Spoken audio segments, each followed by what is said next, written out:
Welcome to another live episode, Pound for Pound Box Report, episode 427. I'm your host, Michael. Joining me this week after being off of last week, our schedules kind of got crossed, for lack of a better word. Gail from nyflights.com. What's going on, Gail? Glad to be here tonight. Got some reviews, some previews. It's the last month of the boxing year. I can hardly believe it. Right. Boxing is flown by quickly in 2023. Daniel from Four Boxing News in the Inscriber.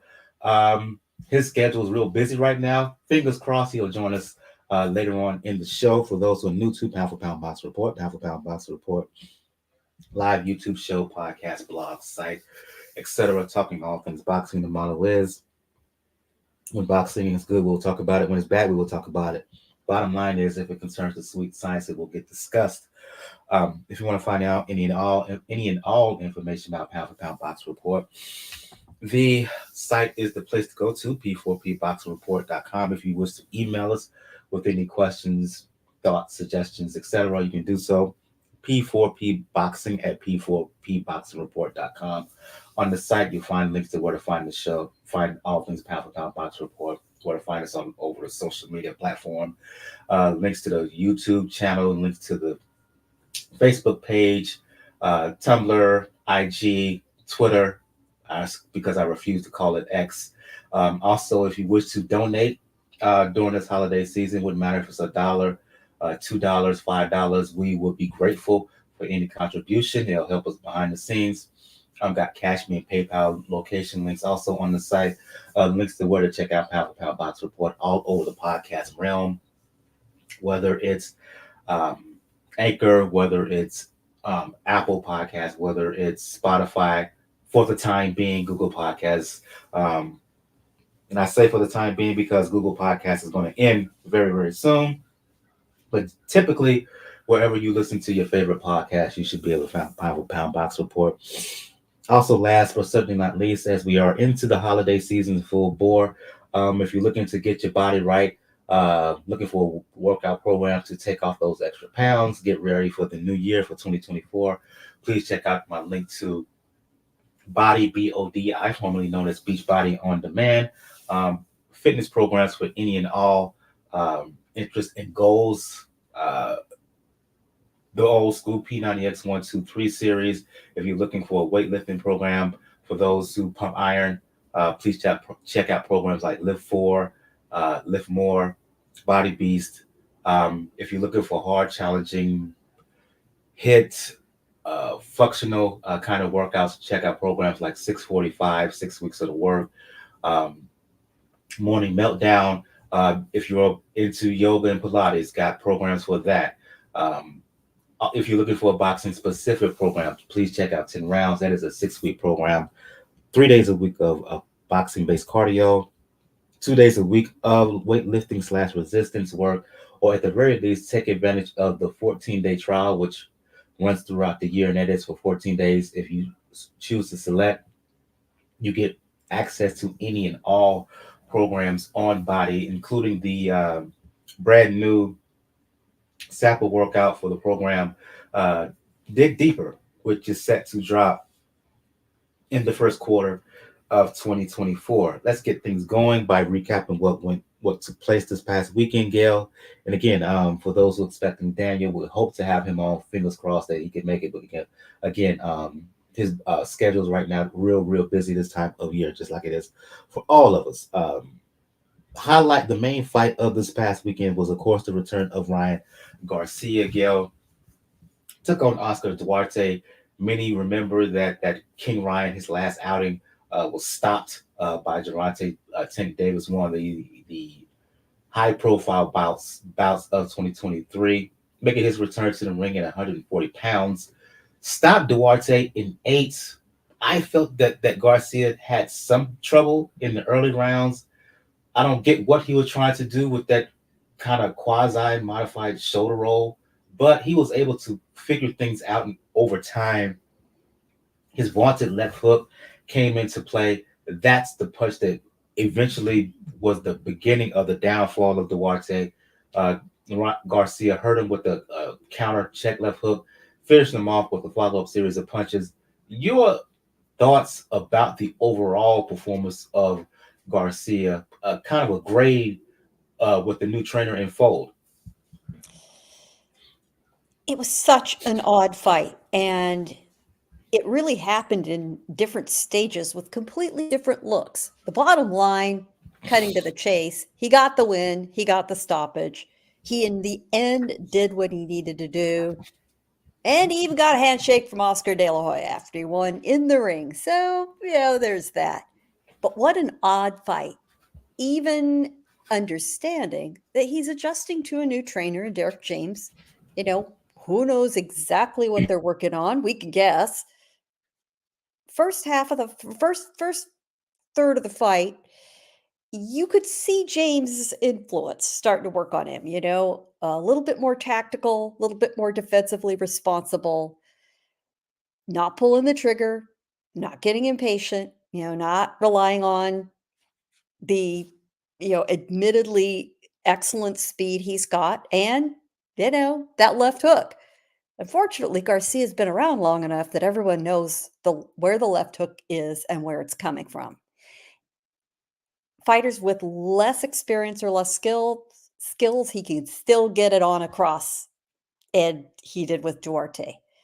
He starts stepping up in opposition, they see it coming from a mile away. He's going to have to find some new tools to go with it. So he was working on those tools in the first portion of the fight. But I think, as happens to a lot of fighters when they're working with a new trainer, developing different skills, adding to the mix, adjusting their style, he sort of reverted to type.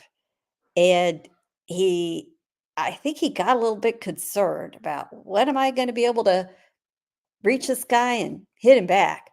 Well, he starts going after him more. And hey, Duarte says, great. We knew what he was about. He was going to be willing to stand there. And he starts coming at him. And I think Garcia in his head is thinking, wait a minute, Derek doesn't want me to just rely on my power tools. Where in the world the Mayweather shoulder Philly shell weird hybrid thing was going on, and where that came from, who knows? He admitted after the fight that Derek told him to knock it off. He knew Derek wouldn't like it. He did it anyway. He said Derek told him, knock off that Mayweather shit. Well, no kidding.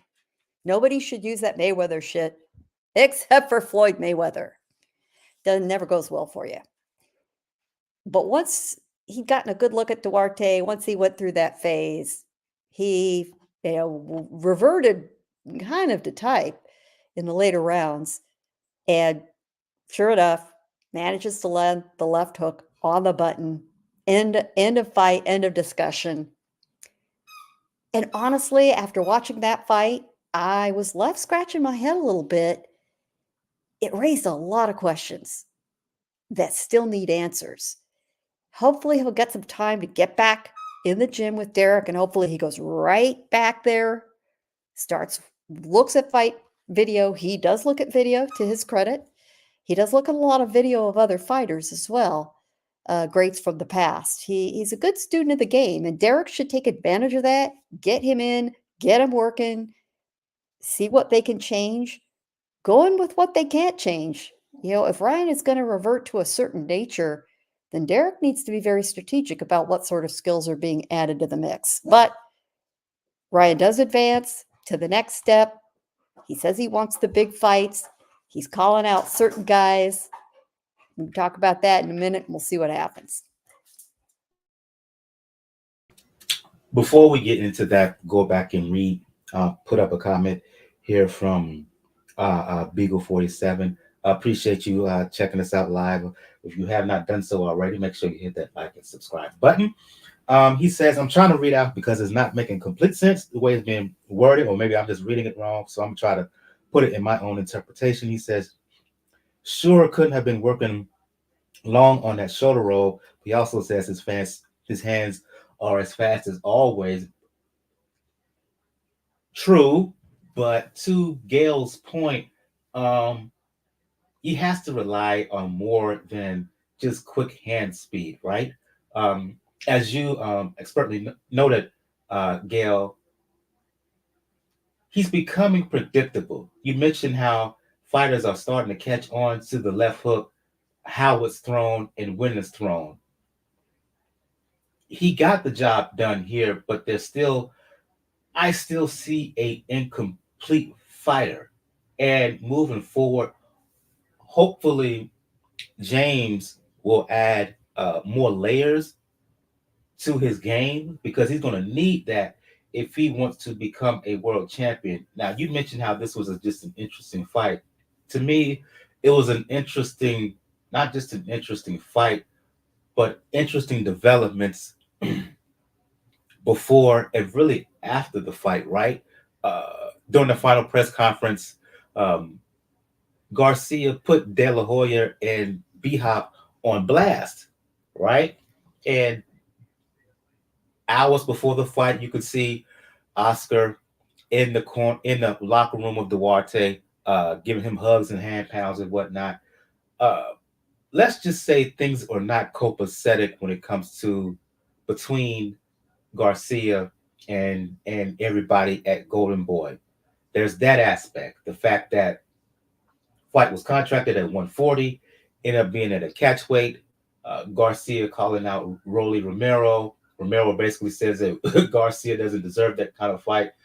Does not deserve to fight him. He said that on social media. What do you make of all that happened, the developments, particularly before the fight, and the clear friction between Ryan Garcia and Golden Boy?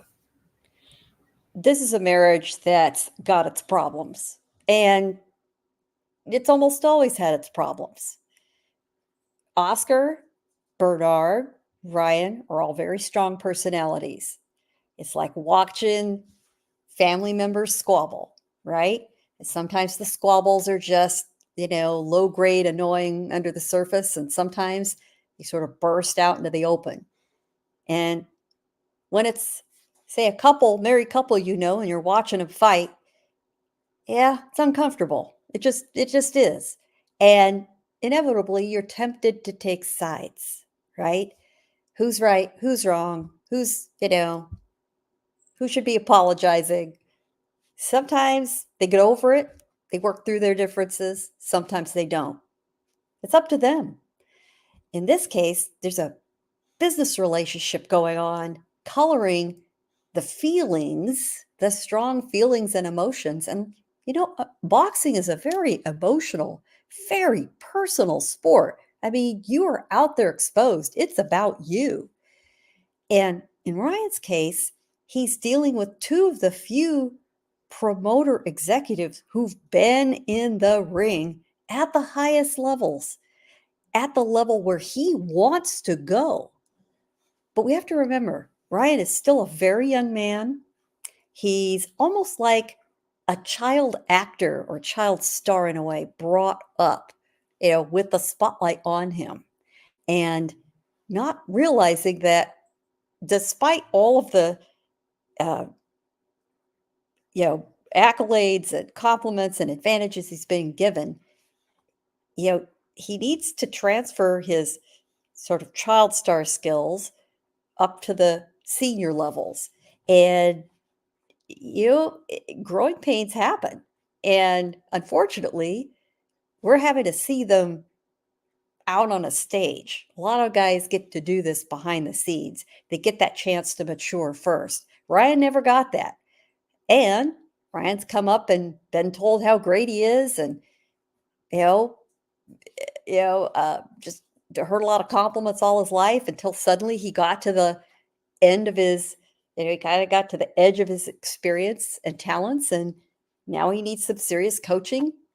He's occasionally taken the hit for not having the work ethic he needs to get past that barrier, maturing. Yeah, and the clock is ticking while he's still a young man. He's also come up, unlike Oscar, unlike Bernard, in the social media era where the spotlight is on him all the time. And we're learning how destructive that can be to your mental health, to your emotional development. We're seeing that happen with Ryan. We're seeing that happen with other fighters.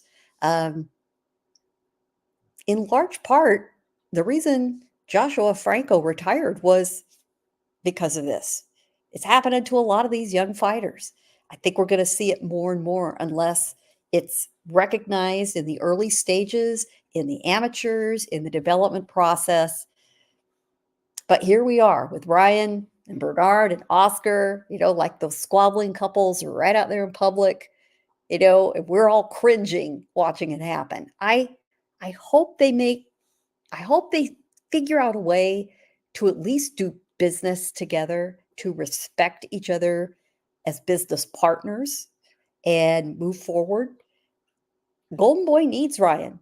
Golden Boy needs Ryan because he is their main revenue stream until and unless Virgil Ortiz Jr. gets back there.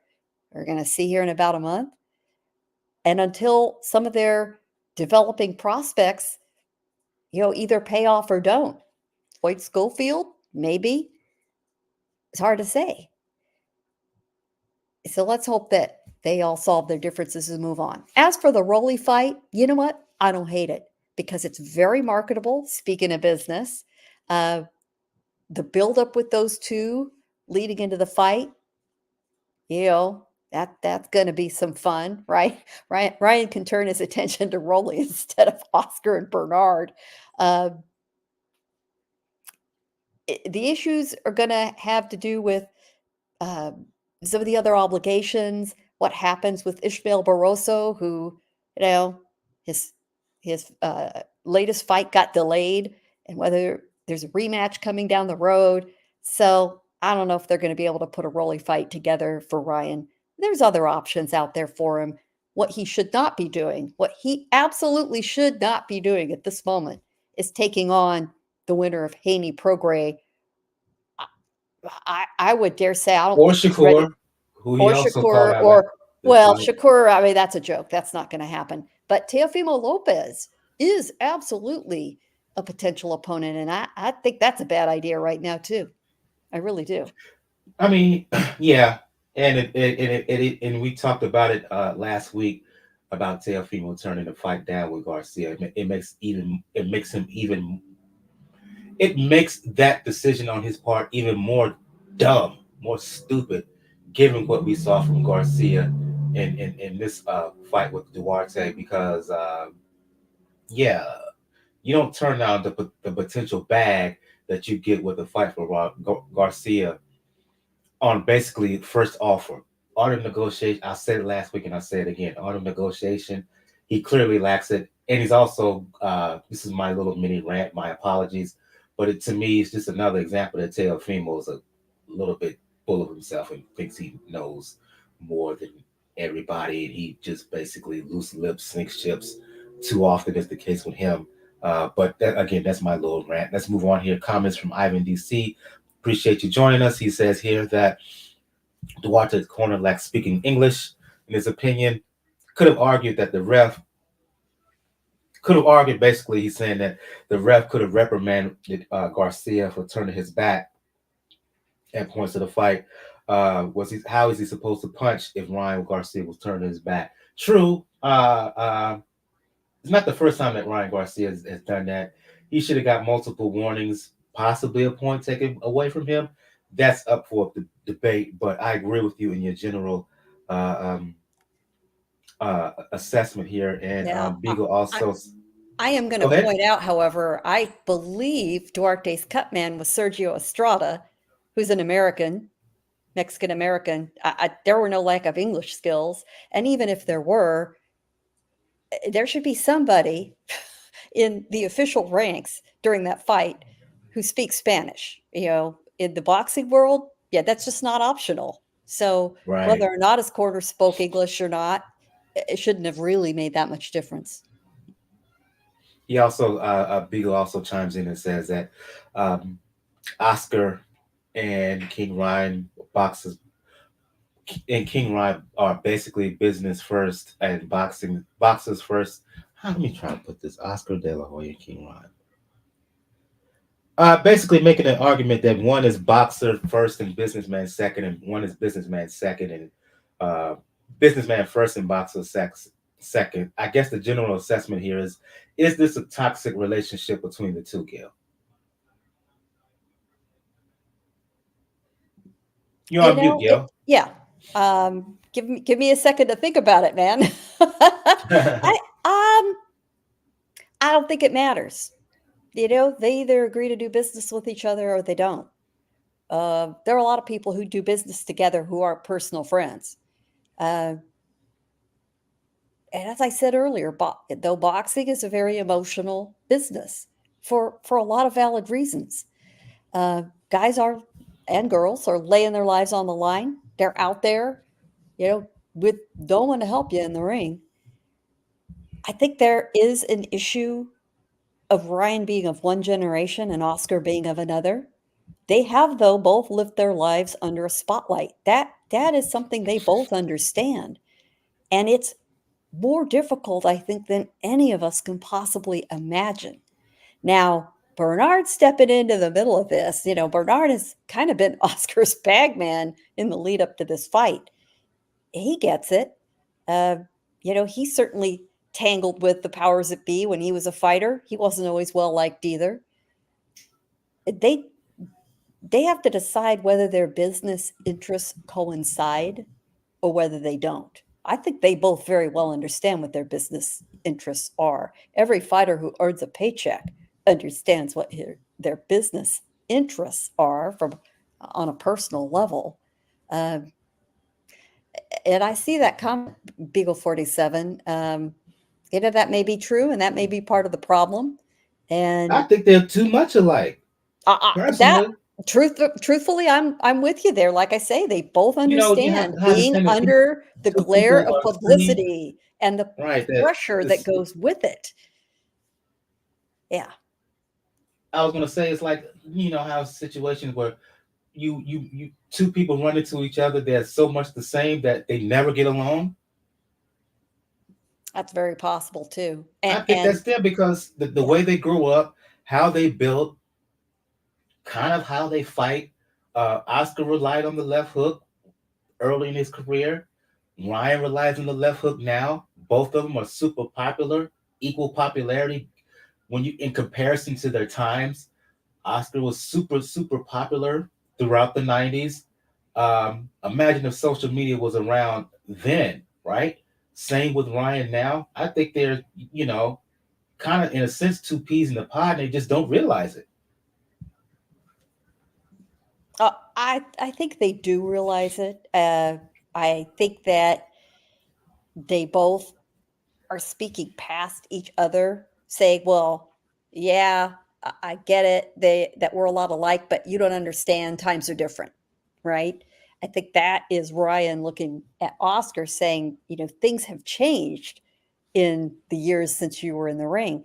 He's not wrong about that. I also think, though, we've got somebody on Ryan's team. I'm talking about his lawyer and advisor, um, Lupe Valencia, who's inserted himself into this fight. I don't think he's making things any better. You know, an advisor's job, particularly when they're an attorney, is often to be combative. You know, they're supposed to have gone back into mediation sometime this week. I doubt today, but I hope they're going to both enter that process or re-enter that process. Apparently, there's a retired federal judge handling it to see if they can come to some sort of resolution over their issues, and let's hope that they eventually let good sense prevail, or at least their shared best interests. Indeed, and I think we squeezed all the blood out of the turnip when it comes to that fight. I think Uh, so. let's move on. In the discussion about what could be up possibly uh, um, in terms of the future of Ryan, you mentioned Kid Austin, Floyd Schofield. He fought on the undercard of Garcia Duarte.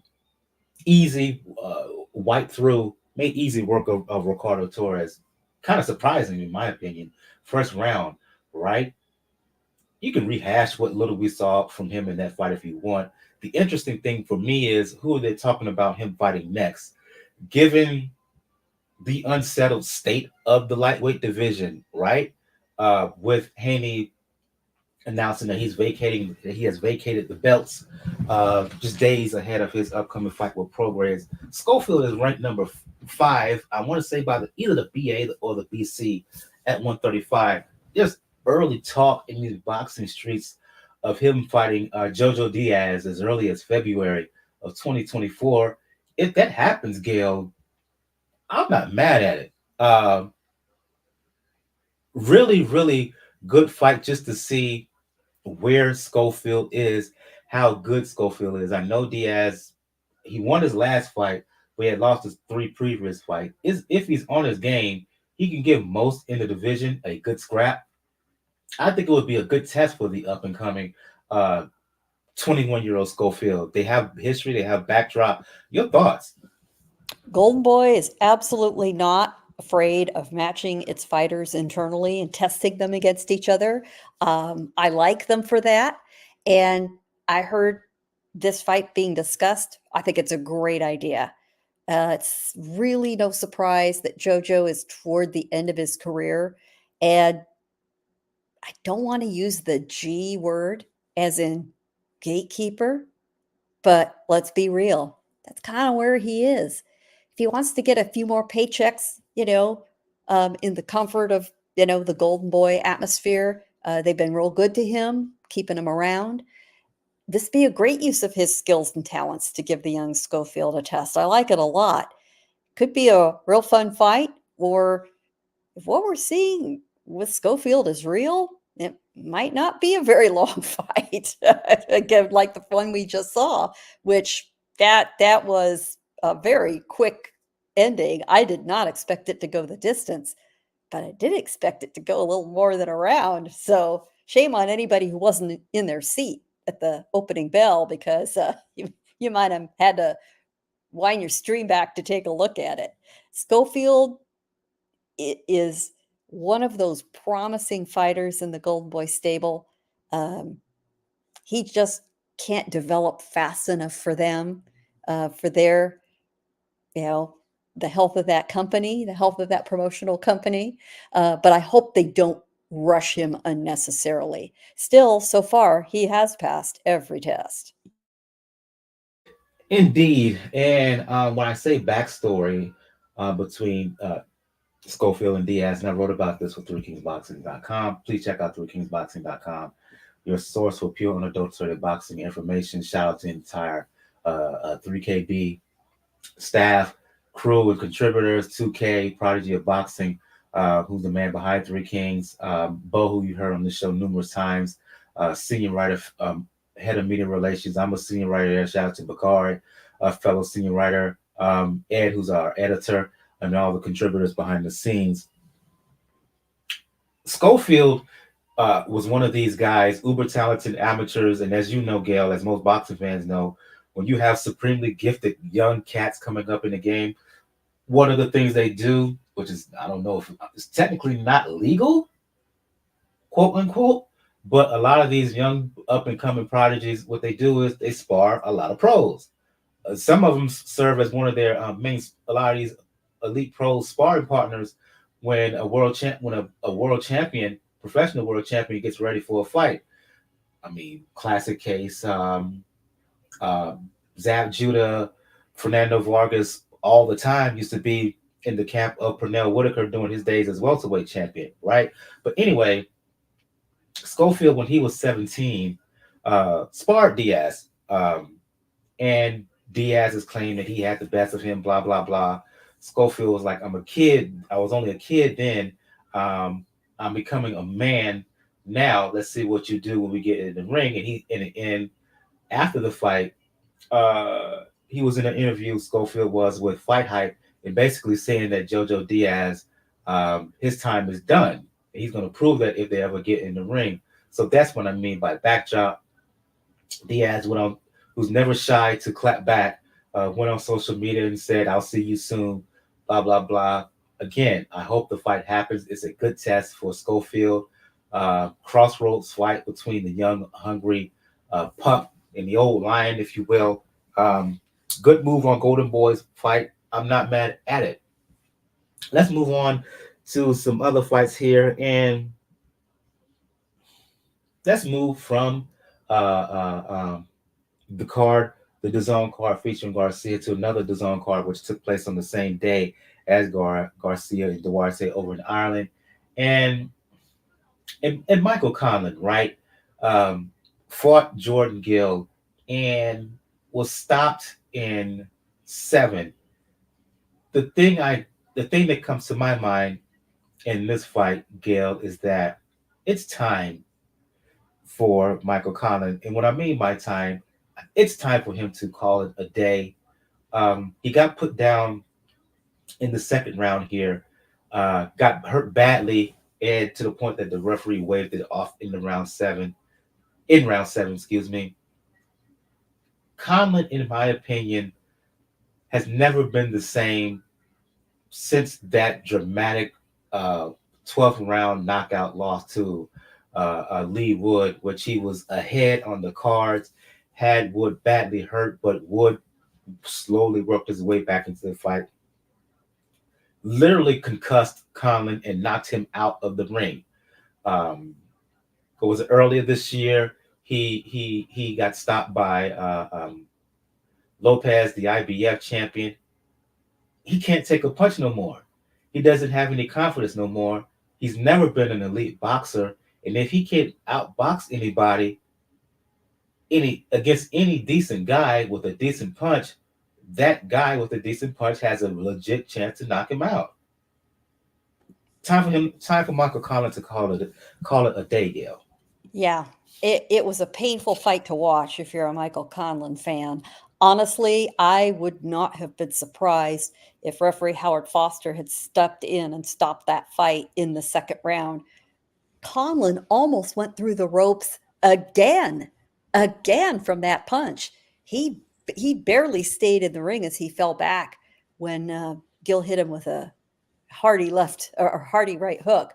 Um, but to Conlan's credit, he got up on a wobbly legs. He made it through the round, and he made it through 5 more rounds until Foster felt forced to step in and stop the bout with Conlan on his feet, just simply taking way too much punishment. He was in front of his hometown crowd at the SSE Arena in Belfast. They were screaming, they were yelling, they were cheering him on. But that crowd was silenced when Gill stopped him. I mean, it was just a devastating loss for Conlan, devastating for the fans. And you're right, he needs to start thinking about retirement. He's taken a lot of punishment. He's lost 3 of his 4 last fights, and he hasn't just, lost them by a narrow decision and been competitive. He's just had the life kicked out of him. It's going to be a rough decision. He's just not got enough firepower to intimidate his opponents, and no longer has the technical boxing skills developed from his very successful amateur days to keep away from them. And it's just been a recipe for disaster for him. Having said that, he has really made the most of his professional career. Given the tools he's had to work with, he really has maximized them. He has a very devoted fan base. He has played up his Irish roots and carried on that tradition. He's given his best effort every time. It just, sometimes the will to do it doesn't mean you can execute or have the tools in your hands to do it. And little by little, he's just lost enough to where quality opponents can take him out. And that's what's And been happening. and he hasn't burned any bridges outside of the ring, right? Why do I say that? Because if this is the end, I think he could make the transition into sports commentary, something you see quite a bit over in England, in Ireland. Um, Figures like Hall Froch, uh, um, David Hay, others, right? I think he has a chance to be very, very good behind the mic and can make a quality living there. Uh, Again, it's a wait and see whether he decides to carry on.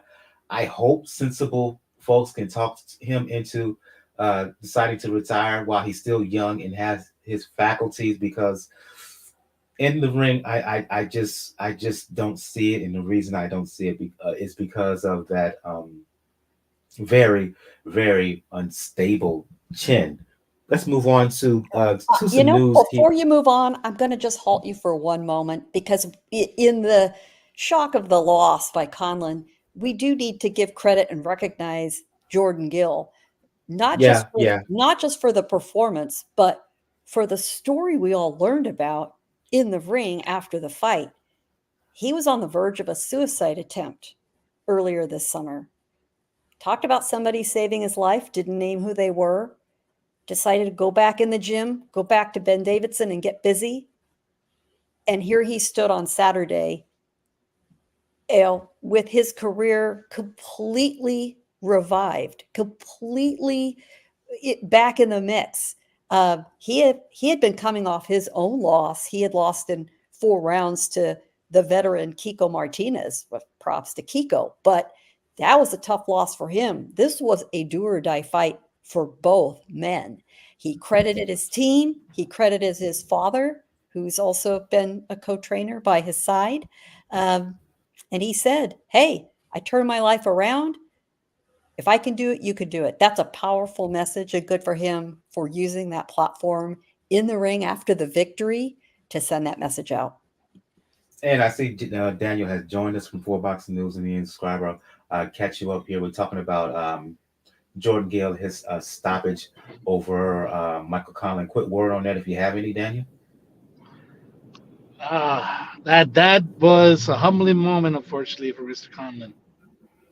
Well, Lee Wood was a humbling moment, but this does show, unfortunately, what happens to a lot of when it comes to Olympic fighters, especially if they win gold medals. A lot of gold medals, sometimes they don't really adjust well to the pros.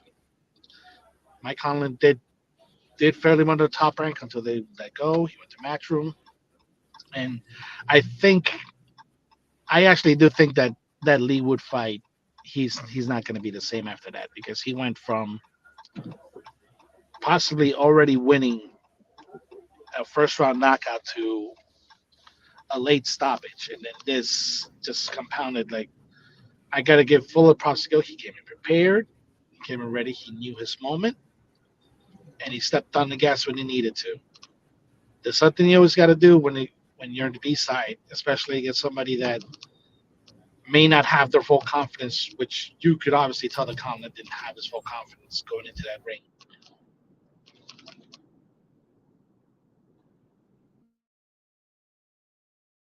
Quick word on Garcia and his comeback winner with Duarte.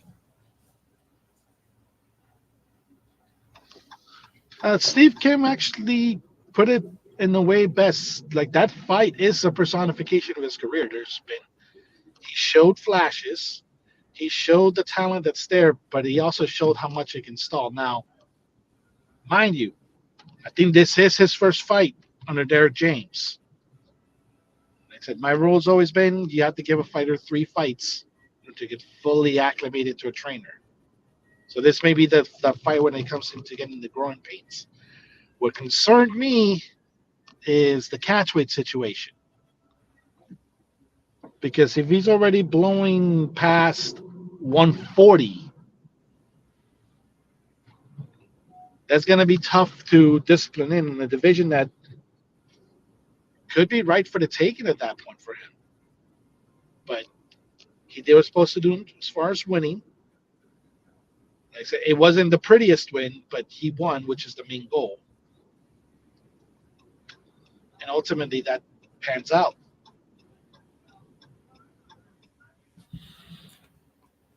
Let's move on to some news here. trying to think where I want to start. Um, let's start with Munguia. We have to talk about it.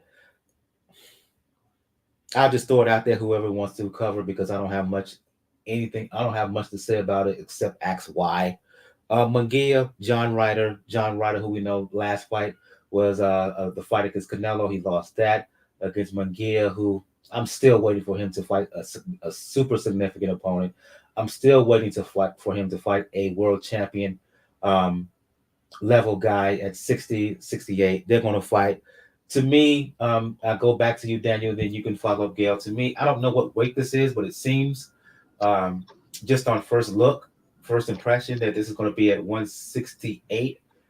Is the future Yep. of Munguia at 168? And to me, if that's the case, or do the road for Munguia lead to an eventual fight with Canelo in May of 2024? That's the rumor going around, but I don't think that's going to be the case because I get it's John Ryder. It's not exactly the most glamorous opponent, but it is a durable opponent at this weight class. That's not fully trapped, like said in the other side is true when it comes to PBC. So it is going to be an interesting test to see how Munguia handles somebody in that weight class that is tough, is durable, and may Bless you. not.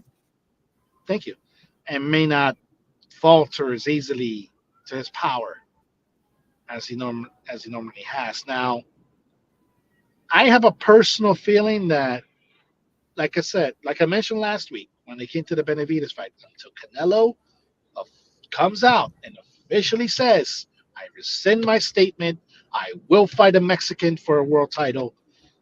It's moot for me to for someone to tie like Benavides or Munguia because the subject, unfortunately, to me, is probably not going to be broached. So you need to throw something into the mix to get probably a good gate out of it. And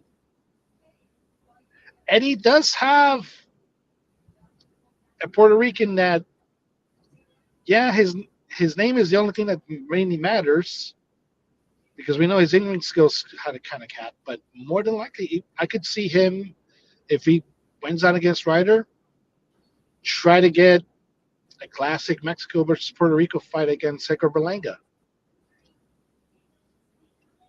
That could be probably the direction that they're going to go with because, like I said, until Canelo emphatically makes that very statement I just said, so he makes that emphatic statement, I can't take any discussions of him fighting another Mexican for his belt seriously. Quickly, Gail, what say of you of this fight? This fight makes enormous sense for a million reasons. Number one, Eddie Hearn likes John Ryder. John Ryder stepped up to take on Canelo when Canelo needed a fight. Went up in weight to do it.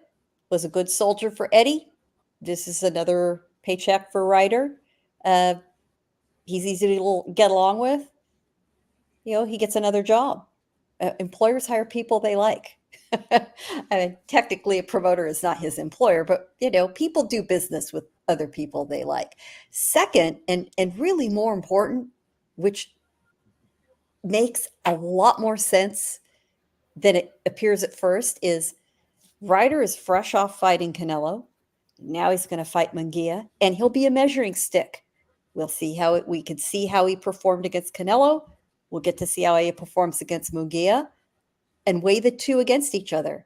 And that is going to tell both Canelo and Eddie Hearn whether a Munguia matchup is the right matchup now. Eddie is not going to put Edgar Berlanga in against Jaime Munguia right away until he feels like he's gotten some value out of signing Berlanga. So he needs a few more fights out of him. If he puts Berlanga up against Munguia and Munguia beats him, he just lowered Berlanga's value before Eddie got a return on that investment. I know boxing fans don't like to think about this sport being a business. It's a business. So this matchup between Munguia and Ryder, it's a business proposition. Uh, they're testing the waters. I don't hate it. At least Munguia's in the ring. He's keeping busy. We're getting another fight card. We have to recognize that that's how it works. And I would rather see them in the ring, even if the fight matchup is, maybe not our first choice. I didn't put this in the private chat. Well, put it this way, Gail. In just going off what you just last said, I was skeptical in terms of this fight. You've convinced me why it's important, based on what you said. Okay. Okay. Is my enthusiasm high for it? No. But do I understand there's a reason behind it? Yeah, I'm beginning to okay. I understand why it's happening, even though I would like more for a better opponent for Munguia. There's long-term goals here that I have to consider when it comes to him and the people backing him. And this is part and parcel of a long-term strategy, and I just have to put that in consideration. I will add when it one comes to other. Munguia. Go ahead. I will add one other caveat. I'm great with this as long as it isn't a pay-per-view. Okay? Don't you dare. Watch it be a pay-per-view. Well, Come yeah, on. and we'll speak up if it is. I really don't think it will be. I don't.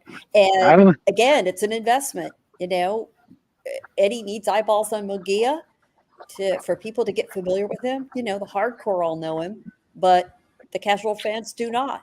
So I think he's going to have to make the investment in getting him in front of the eyeballs. For all his shortcomings, Munguia is a fun fighter to watch. He's great for the casual fan. Yeah, I have to give him that. You was going to say something, Daniel? No, I was about to say, yeah, it's probably going to be a pay-per-view. If the blood money card's a pay-per-view, this is probably going to be a pay-per-view. Yeah, probably so. Again, we saw the blood out of that as well. Let's move on to there's Bridgerweight by the WBC. Now we're going to have something called Super Cruiserweight. Explain, Gail? Oh, you're asking me to explain this nonsense? No, because I don't want none of it. Well, yeah. Talk about senseless. This division, this new division, senseless. There is wisdom in the discussion about what's happening at the higher levels of the heavyweight division, right? We have guys who are, monstrous in size. Tyson Fury. Deontay Wilder's got the height, if not the weight. Gill Zhang. You got some damn big boys in there. Jarrell Miller. And then you have the guys at the smaller end of the heavyweight division expected to fight them. Alexander Usyk. A guy coming up like Richard Torres Jr. We saw what happened to Richard Torres, who just barely qualified in the super heavyweight division. He got rocked by Zhalalov. The size difference was just too big an ask. So is there a legitimate discussion to be had about adding a super heavyweight division like we see in the amateurs? Instead, we've got this oddball division that these sanctioning bodies are carving out at the lower end. And I think that's the wrong approach. I really do. But the WBC cracked the door open with its Bridgerweight division. And WBA, who told us they were going to start consolidating all these interim and, lower level belts. Yeah, and they were doing a good job there for a while. And then they do this. I mean, the jokes, I'm sure some of you have seen flying.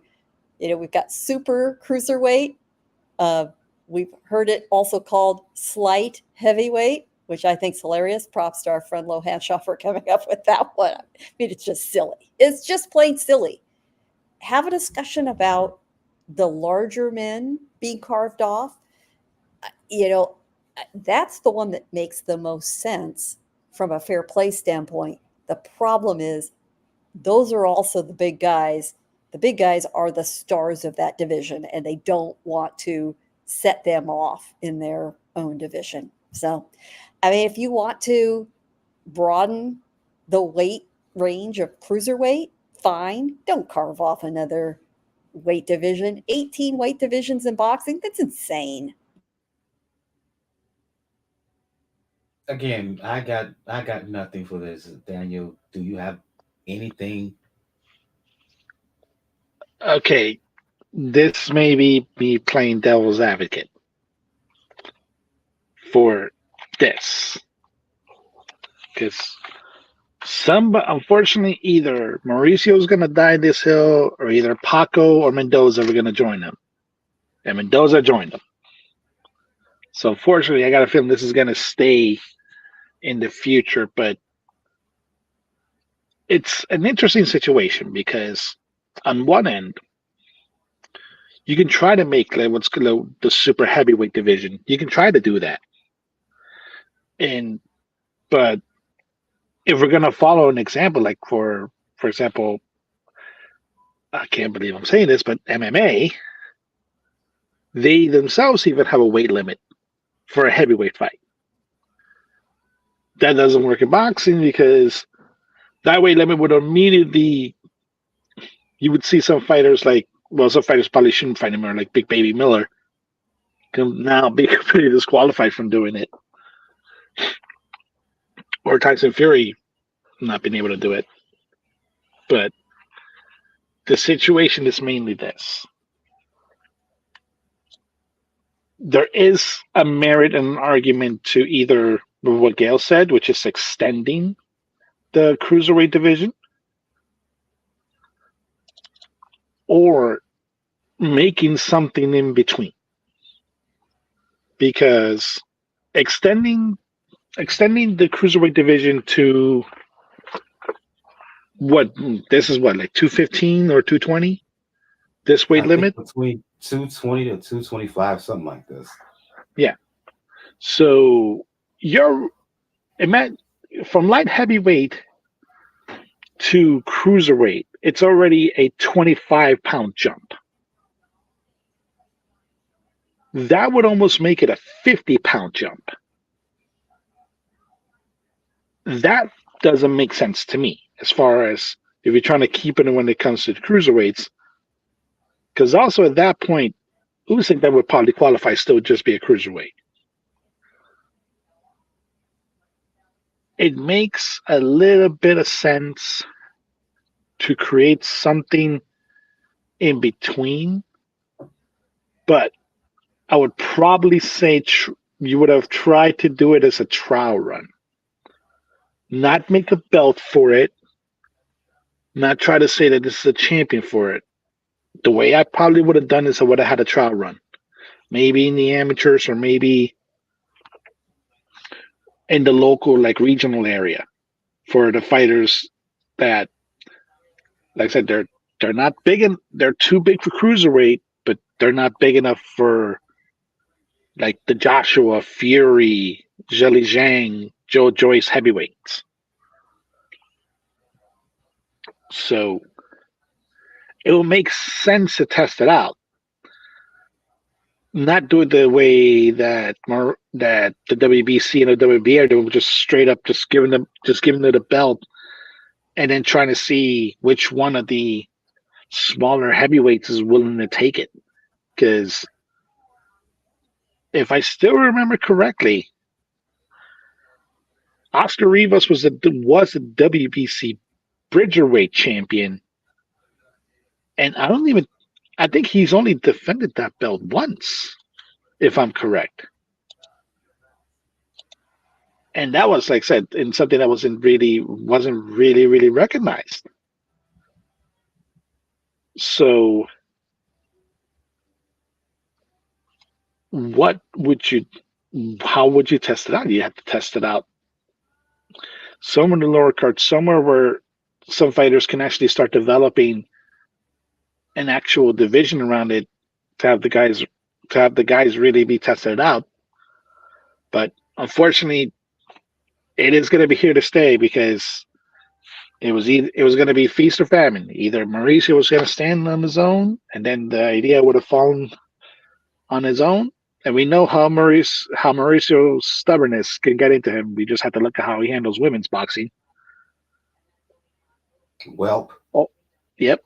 Or somebody else was going to jump with him. It was going to be either going to be Mendoza or it was going to be Paco. Because I don't think the IBF wants any part of this.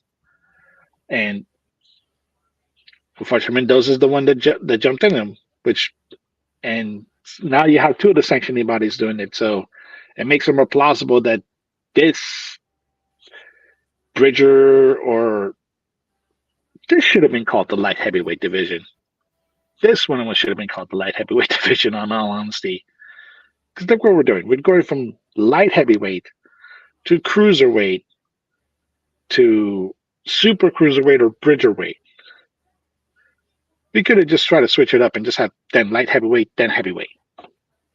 That would have made more sense as far as naming it. But fortunately, it is what it is, and it's going to be idea that unless they do a full reversal, it's sadly going to stay. Another cheap way to collect sanctioning fees. That's all I feel. This nonsense. Let's move on because I'm tired of this. This division is stupid. Capital in all caps. Let's move on to preview some fights here. Save the big fight of the weekend between Prograis and Haney for last, right? Let's start with Robeisy Ramirez. He's looked very good in his last few outings, right? The win over Dogbay to win the WBO belt at 126 pounds, Gail. First title defense was over in Japan on the undercard of, I think, Fulton and Inoue. Correct me if I'm wrong. Scored a stoppage win. He returned to the ring to fight a guy by the name of Espinoza. From what little I've seen of Espinoza, decent quality guy, but I think that Ramirez is on the ascension. I think he's getting better and better with each fight. Under Ismael Salas now, he's really, really starting to get it. Things are starting to click. The confidence is there. We all knew the ability is there.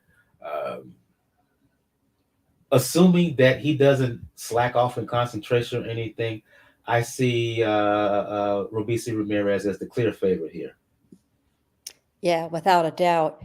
You know, we all had that moment when he lost his professional debut thinking, oh boy, this is not going well for him.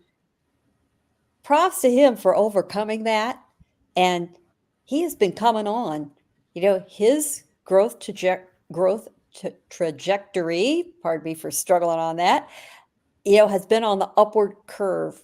Little by little, he keeps building, he keeps learning, he keeps putting the skills to use, he learns, he moves up. And the partnership with Salas seems to be ideal for him. I'm glad to see him in another fight before the year is out. You know, 2023 may be the year where fighters have finally gotten the message that they need to stay busy. The pandemic definitely put a wrench in a lot of plans, but that is starting to be in the rearview mirror. Guys, gals, you got to get in the ring. Don't let perfect be the enemy of the good. John Ryder, Jaime Munguia, do we love it? No. Is it better than them sitting around waiting for perfect? Yes, every time, every single time. So good to see Robeisy back in. Quick word on this fight, Daniel. Yeah, it's good that he's going to be active in that area. You have to keep the iron sharp. And It's one of the things that you want expecting young fighters to do, because you don't want, it's true, you don't want to sit around and rest on your laurels, especially when, like I said, Ramirez did a really good job of rebuilding himself after that loss in his debut. Build his reputation, you know he's the goods. It's not a fluke. So just keep your name out there, and you'll easily win out. Like, it has to be for.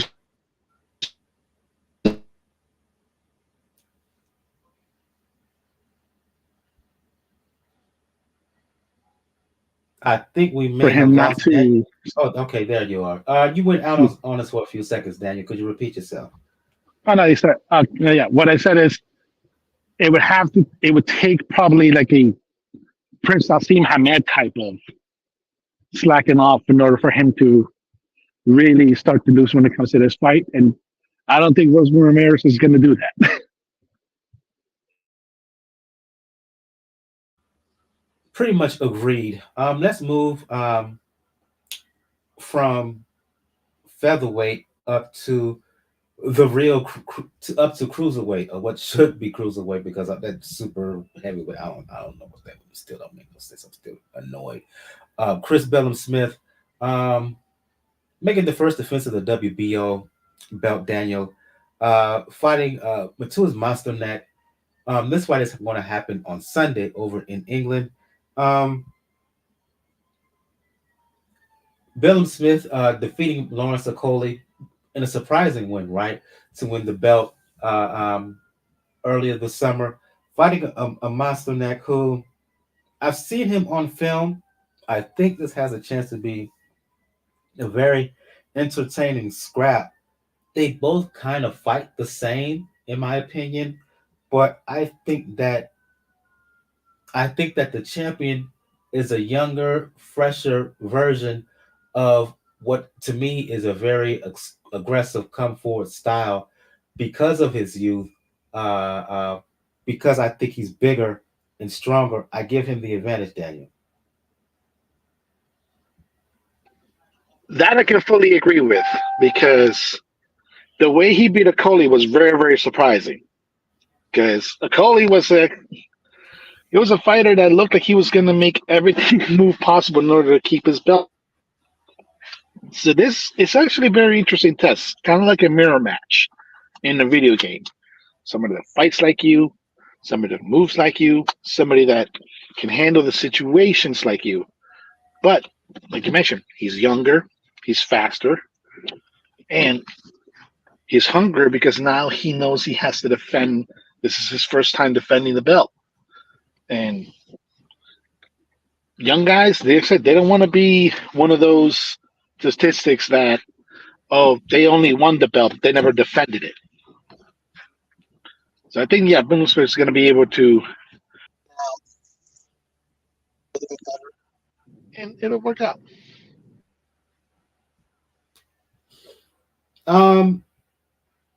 Last few fights here we're going to talk about. Let's move over to the big fight of the week, and right, Regis Prograis defending the WBC 140-pound belt against Devin Haney, now former undisputed champion at 135. Like I said last week, he decided to vacate all the belts, Gill. But before that, couple interesting bouts on the undercard here. There's a lot of attention among our hardcore heads on Andy Cruz, right? We all know his story, gold medal in the 2020 Olympics, right? A lot of not a lot of issues, but his road to becoming a pro had as many hurdles as he was able to defect his home country of Cuba.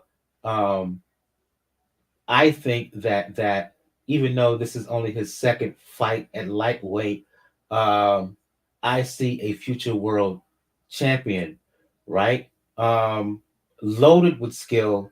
I think he's going to flourish in the professional ranks, Gill. Fighting a guy by the name of Tanahara, already fighting 10-round bouts. The confidence that his camp has of him is very, very high. I see him not just winning, but shining and putting on a thoroughly impressive performance here, Gil. There are very few fighters that get this much attention in their second professional fight. At least, unlike his countryman, Robeisy Ramirez, he did win his debut fight. He has had a change of opponent. Hector Tanahara has had to pull out of the fight due Oh, to my injury. apologies. So he has now got, yes, it's another mystery Mexican opponent. Always a danger with matchroom boxing, bringing in these Mexican fighters. Giovanni Straffron, very strange, very non-Mexican Spanish type name, a 30-year-old from Mexico City who is 26, 5-1 and 19 knockouts, has not really fought the highest level opposition, but he has fought in England. So he stepped up to fight Maxie Hughes, lost a unanimous decision, and it was a very, very wide card. So I think this is a little bit of a thank you from Matchroom, and fair enough, rightfully so. He's a perfectly fine opponent for a guy who's 1-0. But it is also for an IBF international lightweight title. So clearly teeing Andy Cruz up for step-up competition in fairly short order, which really is now kind of the norm for very, very accomplished amateur fighters. They are willing to move them fast, particularly when they've spent a lot of time in the amateurs, and so they're not entering the professional arena as 20-year-olds or 21-year-olds. Cruz is 28, so he needs to get moving. On the same card, I think is a very interesting bout at 140 pounds. Liam Paro and Montana Love, right, Daniel. When it came to last time, last time I saw Paro made easy work of Brock Jarvis, Aussie guy, Australian guy, against a Montana Love who basically had a breakthrough year. Starting in 2021, his breakthrough was in 2021. The surprising win over Baranchek. He's won since, but he's coming off of that fight against Steve Spark. A lot of controversy. Won by disqualification. Well, he lost by disqualification. I still think there's an unknown quality of Montana Love. I think there's some question that needs to be answered of him, and I think he will get those questions against Liam Paro. To me, this is pretty much a 50-50 fight. This one's hard to call in terms of a winner. Yeah, there's a lot of mystery still when it comes to Montana Love. You don't really know what his ceiling is.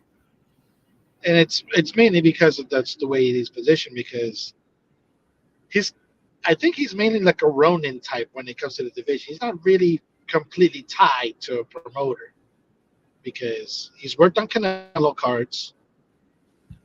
He's worked on Jake Paul cards, Amanda Serrano cards.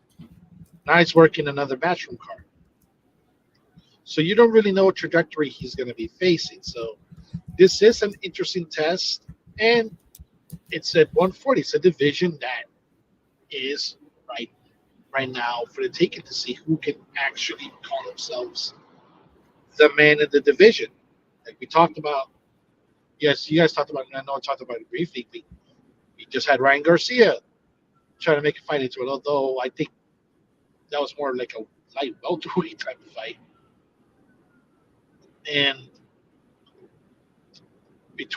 but in this situation, you got to see what's going on because of the main event, because of the news that popped off over a couple of weeks ago. When it comes to one of the opponents, it opens up the division even more. And if you're somebody that is being positioned a little bit more like Montana Love is to be slightly fast tracked, you need to have these tests. You need to have the fights where you're not clearly the overwhelming favorite in order to win.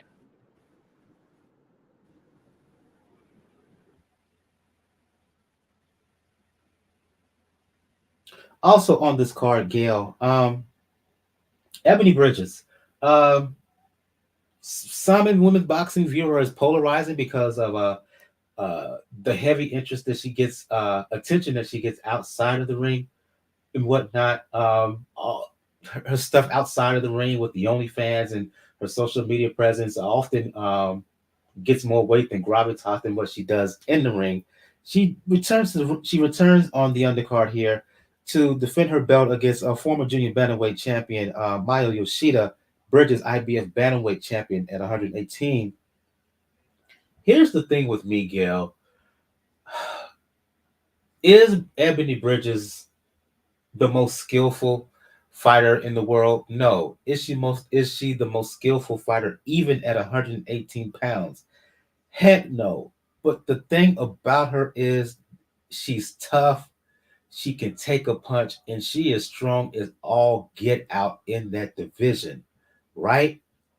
She proved it in the comeback win over Shannon O'Connell, which probably was one of the best fights in 2022, right? As O'Connell had a hurt early in that fight, but Bridges basically just overwhelmed and swarmed and overwhelmed her bitter rival.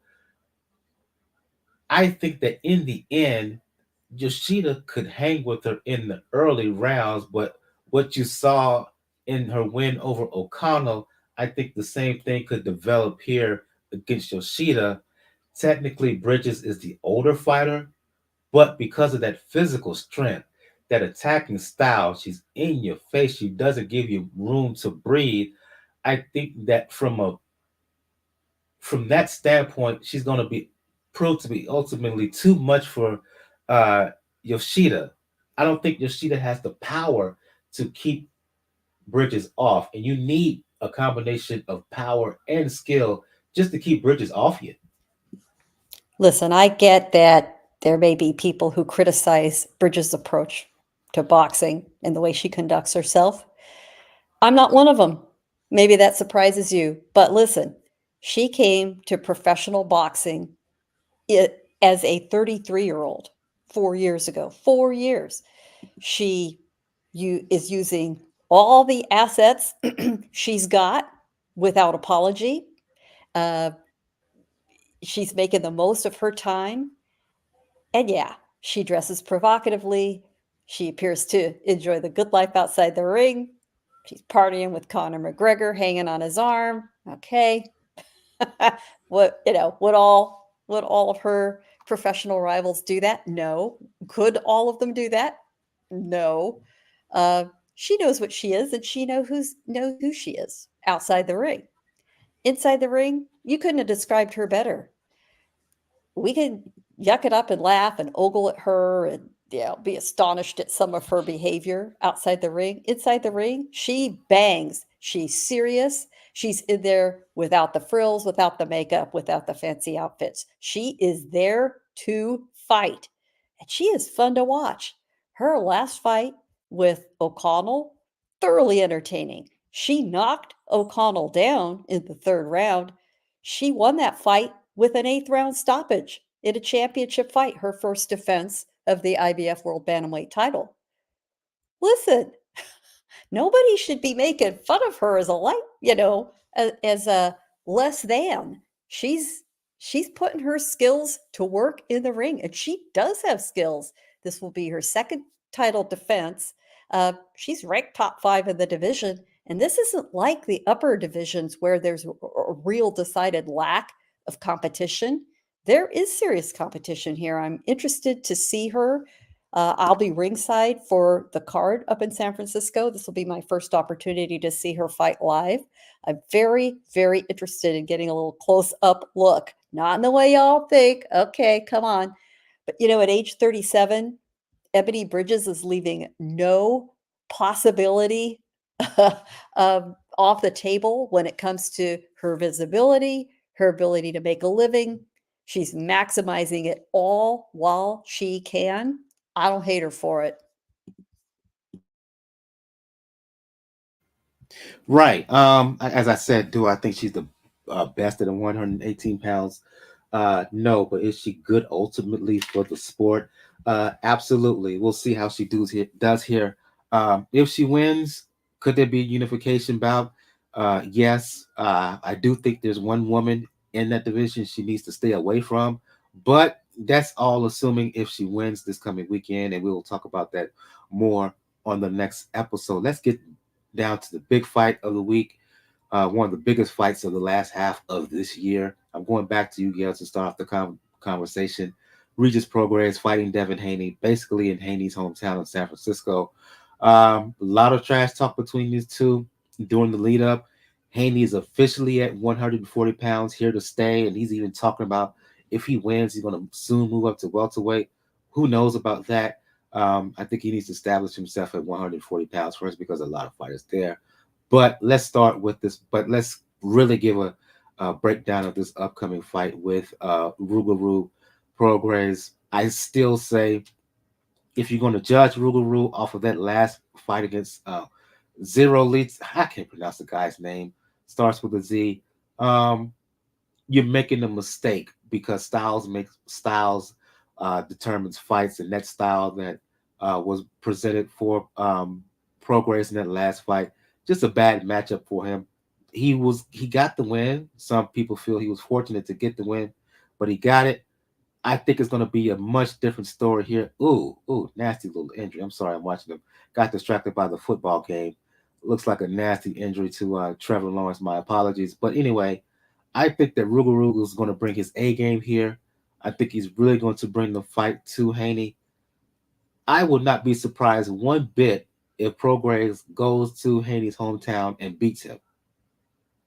Or a situation where he does enough where he deserves the win in the fight, but may not get the decision. I think it's an intriguing fight. It sets up, hopefully, answers to a lot of questions we have about both guys, right? And both of them feel like they've got something to prove. It's going to be a clash of styles for sure. And what happens when you've got two approaches by two accomplished, skilled guys who get in the ring together? Who's going to impose his narrative, his version of the fight on his opponent? Is Haney going to be able to dictate fighting at distance, a skills fight? Or is Prograis going to be able to move in on Haney and make it a power punching brawl?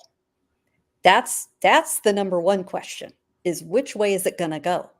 Or are we going to go back and forth, between styles, with them both sort of fighting over style territory, if you will? Haney wants to prove, though, not only that he's skilled, but if necessary, he can hang with a guy like Prograis. Prograis, he needs to overcome the stink of that fight with Danielita Zorrilla that he just managed to get himself through. He admitted it. He owned it. If it gave him a little rocket fuel in training to really buckle down and sharpen up his skills, good. We are going to see in the course of 5 days from now. And I think that there's some pride on his side that while I'm sure, loved to bang Haney into submission, he's smarter than that.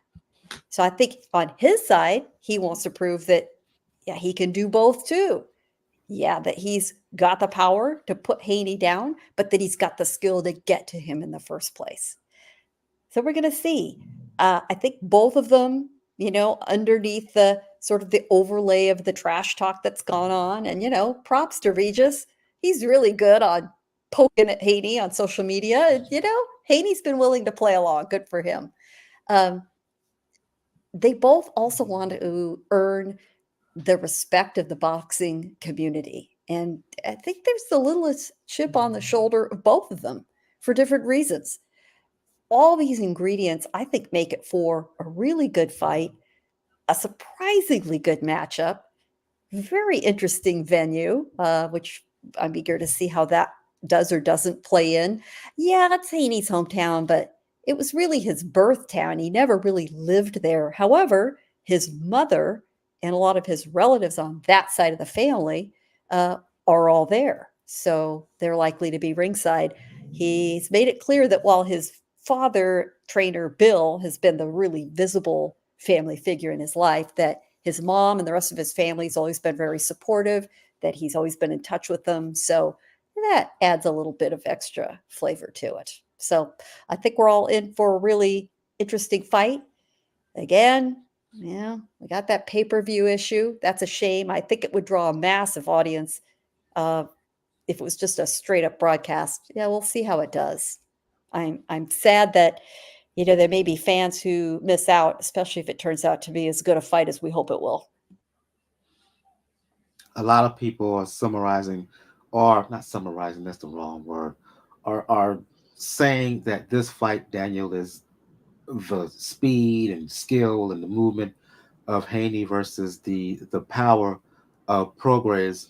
I think that the skill and boxing IQ of Prograis is being slept on. That's one aspect. And look, Haney, from a physical standpoint, Haney will probably feel better at the higher weight because we all know his issues making 135 over the years. But it's still to be determined that, yes, he may physically feel better. Will that translate into him being a bigger puncher? I think at this higher weight, he's going to have to show the ability to keep guys honest. He's going to have to show the ability to get guys respect at the weight. Can he do that out the gate against Regis Prograis here at 140? This is the whole situation about him going to welterweight. I know we talked about it a few weeks ago, but it's a situation that does paint a picture of Haney's mindset going into it, because to me, he's already looking past this fight when you really think about it. And that's a dangerous game to play against somebody with the caliber of Regis Prograis, because Haney's camp needs to realize, and they have to keep reminding themselves, Devin has shown that his chin is susceptible. He can be rocked, and he can be rocked late. Let's remind folks of how he barely survived that 11th round with Jorge Linares. So if it's doing that at 135, and now you got to worry about a guy who's naturally been fighting at 140. Yeah, he may also want to go to 147. But a guy in Prograis who's been fighting more in that area and who, like Gail mentioned, has a chip on his shoulder. It's not just his last fight. We also have to remember he's also the fighter that was involved in the terrible production of Ivan Redkach, quote unquote, injuring himself in their fight. So there's a lot that Prograis wants to brush past and have fans forget, instead of focusing on, no, this is Rougarou, this is the guy that has knockout power and the guy that's willing to go on the road to prove his point.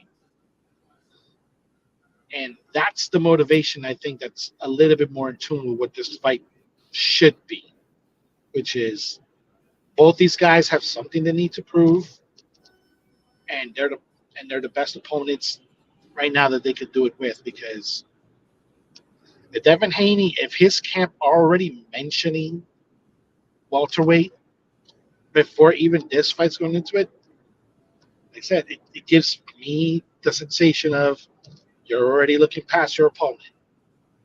When you look past your opponent, that opponent will easily sidestep you and then take you out. So that's the main interesting part when it comes to this fight is, are you looking past it? And can Haney actually handle the punch at 140? Because he's already shown that he could. It took you. He could survive punches of 140 at 135, but barely. And now try to establish yourself in a new division if you can stay at 140, or if you go to 147, you know who the big dog is at 147, and he's not gonna let you slide. He ain't ready for that. So, oh, that's what I mean. That's why this whole talk about welterweight that never. The more I thought about it, the more the less it made sense to me. But it could tell the mindset of his camp. It could tell the mindset of Devin already that you're looking past your opponent, and that's a recipe for you to lose or worse, get knocked out. Quick prediction here before we go to some news that just broke. Just broke. Quick prediction on this fight. First you Gail, excuse me, and then you, Daniel. I think Haney is the one with more upside than Prograis. Prograis is by far the more veteran fighter than Haney. And in a close fight, I'm almost always going to go with the youth vote here. Although nobody thinks of Haney as a, super young man. He's still by far the younger fighter. And I think that skills are going to pay the bills in this case. In a pretty close fight, I think Haney's going to be able to keep Prograis from inflicting too much damage. But it's going to be a cat and mouse game all the way to the final decision going to Haney. Rougarou versus the Dream. Who you got, Daniel? We're split on this. I am going with Rougarou on this because, like I said, it's bothering me that Haney's camp already mentioned welterweight. Like I said, it gives me the vibe you're already looking past your opponent. You're not taking him seriously, and we saw how that affected Ryan Garcia in his fight. It could affect Devin Haney worse because in a situation like this, because Haney, if he's already doing that, he's doing it against somebody in Rougarou that has something to prove. And I think Rougarou fighting on the road, he seems more comfortable on the road than fighting at home in New Orleans. So I have a feeling Rougarou is going to come out on top of this. And I'm going with Haney as much as I talked about how Regis Prograis is going to give him a real difficult bout, and I think he's going to give him a difficult battle. I think that in the end, the movement of Haney is going to be the difference. I do think he will physically be stronger. I don't know if he'll hurt him. It'll go a decision, but I'm going with Haney, and will probably be a little bit of a controversial victory. Late breaking news here as we were discussing this, and this dropped literally 10 minutes ago. Undisputed women's featherweight champion Amanda Serrano has announced that she's going to relinquish the WBC featherweight title. She dropped a post on her IG, and I'm going to try to read here as verbatim as much as I can here. And the reason she's doing this, Daniel and Gail, is because what you mentioned about Suleiman being stubborn about certain things, and we talked weeks ago about how Suleiman would not sanction Serrano's last fight, which was 12 3-minute rounds. To quote Serrano here, she says, moving forward, if a sanctioning body doesn't want to give me and my fellow fighters the choice to fight the same as the men, then I will not be fighting for that sanctioning body. The WBC has refused to evolve the sport for equality, so I'm relinquishing the title. Thank you to the sanctioning bodies who have evolved for equality. If you want to face me in the ring, you have a choice. I've made mine. Reaction to Serrano deciding to give up the WBC featherweight title and the reasons behind her doing so. The floor is yours. Anybody who wants to respond. I'm glad. I am glad because this isn't a situation where you feel like, oh, she's ducking another fighter. It's not a decision of, oh, you disagree with the person. This is one that is a decision that is actually standing on principle. and a principle that most of the rest of the world already agrees with in that area. It makes little sense, especially when you have other fighters, particularly Mexican American fighters like Sinise Estrada or others in Central America, like what's coming up, like Gabriel Fondora, those type of fighters. Hell, you have Marlon Esparza. You have fighters that representing that have that belt that want to have that opportunity and have shown that they can be worthy of that opportunity. And Amanda Serrano, say what you want about that fight, would say that, oh, she stepped off the gas a little bit because she wanted to make it last 3 rounds. Say what you want in that front, but the fact of the matter is, in MMA, women fight almost the same rounds as men. I think 3 to 5 rounds, in the same amount of time, 5-minute rounds. If they can do it, there's no reason at all why boxing can't do it. And Amanda's completely in the right in this situation.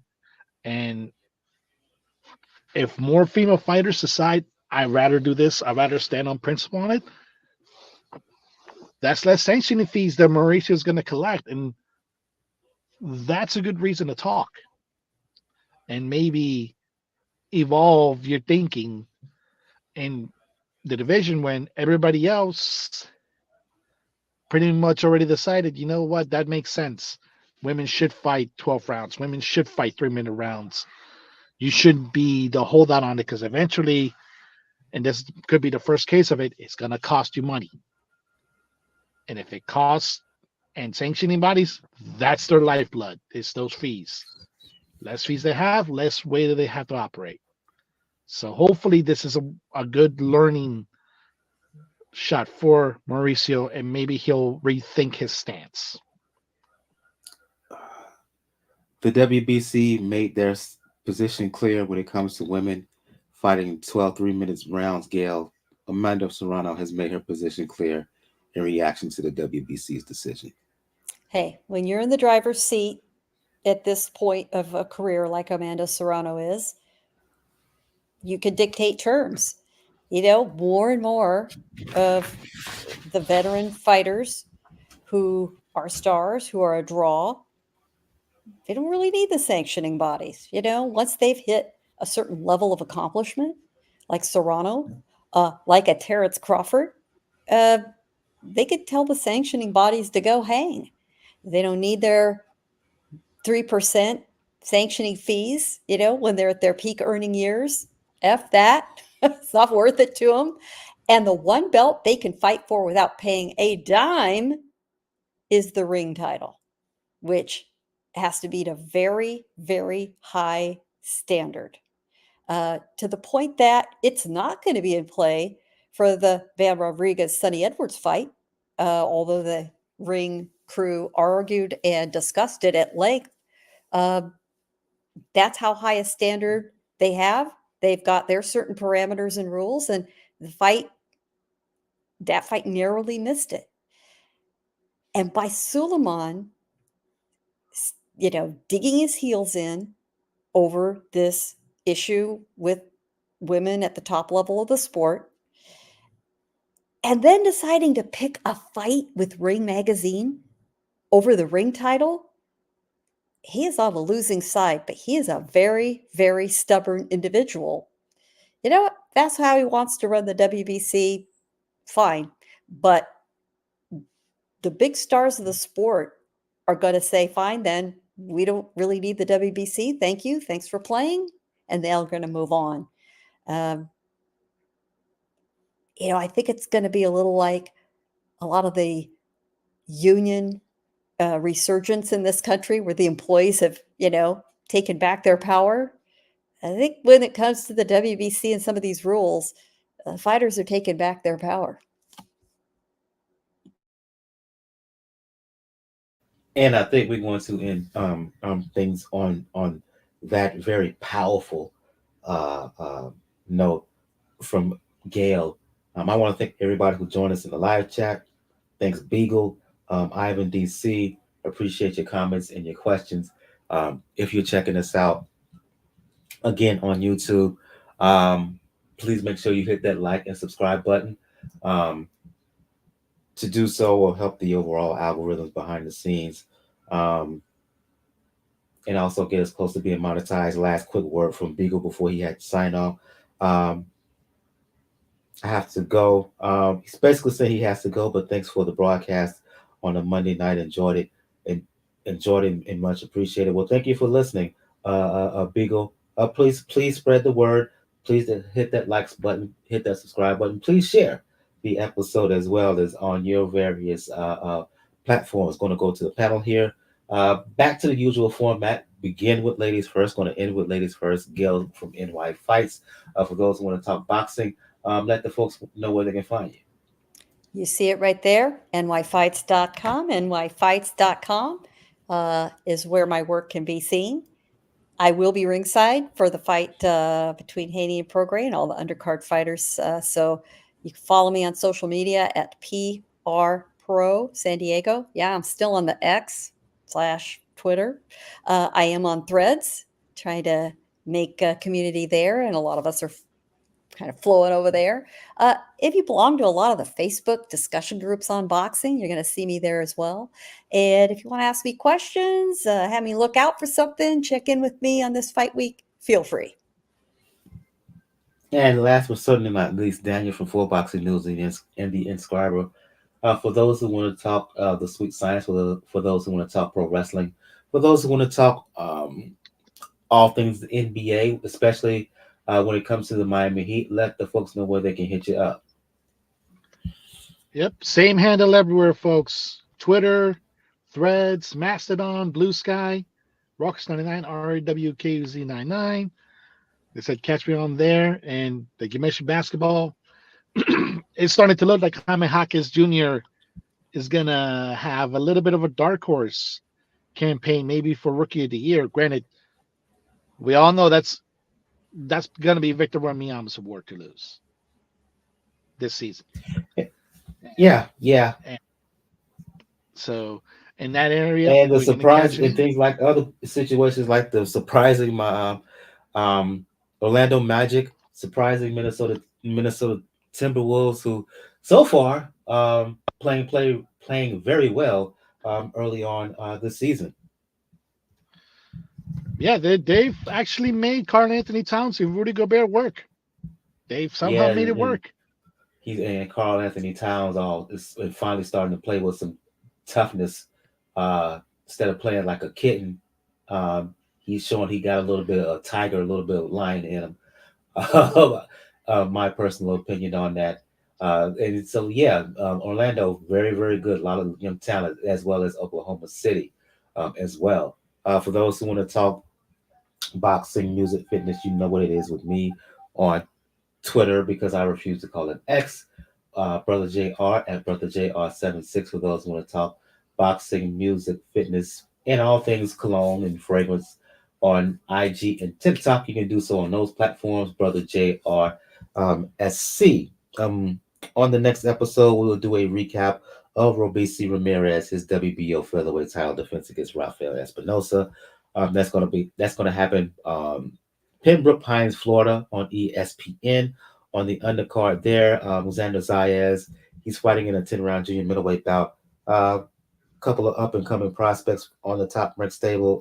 Bruce Chushu Carrington fighting in a 10-round featherweight bout. Richard Torres Jr. fighting in an 8-round heavyweight contest.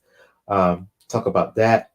Chris Billam-Smith, that's going to happen on Sunday in England, December 10th. Again, he's going to defend his bout against Mateusz Masternak. Back to Saturday, San Francisco, California, Prograis and Haney, 12 rounds for the WBC junior welterweight belt on that card. Liam Paro, of course, Montana Love, Ebony Bridges fighting Yoshida Bridges defending her IBF bantamweight title. Andy Cruz fighting as well, and we will do a preview of um, Franchon Cruz fighting Shadeja Green for the vacant WBC belt at 168 pounds. Um, Unification bout between Bam Rodriguez, Sonny Edwards down at flyweight. Bam Rodriguez has the WBO belt at 112. Sonny Edwards has the IBF belt. That's going to be a unification bout on the zone in Glendale, Arizona. Sando Martin, who I still feel beat Teofimo Lopez last year, December. He fights over in Italy on ESPN. So we will talk about all of those bouts. Again, want to thank everybody who joined us in the live chat. Thanks for everybody in their comments and their comments, questions, etc. Beagle and Ivan DC, for Gill of NY Fights, for Daniel of 4 Boxing News and the Inscriber. This has been episode. I am your host Michael. This has been episode 427 of the Pound for Pound Box Report. We will see you guys next time. Y'all have a good one. Good evening. Good night.